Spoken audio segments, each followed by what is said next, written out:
শিবের দুহিতা তুমি আস্তিক জননী দেবী আয় মা ঝাপানের আসরে দেবী আয় মা। শিবের দুহিতা তুমি আস্তিক জননী চরত কাঢ় মুনির পত্নী বাসকি ভগিনী দেবী আয় মা ঝাপানের আসরে দেবী আয় মা ঝাপানের আসরে তুলায় পড়ে কাতর হয়ে ডাকেছি তোমারে দেবী আয় মা। আরে সমাকুলি বসিয়া আছেন হিন্দু মুসলমান,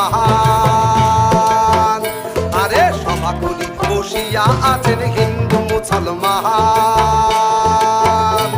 আরে তোমার চরণে অথম আমি জানাইলাম সালাম, তোমার চরণে অথম আমি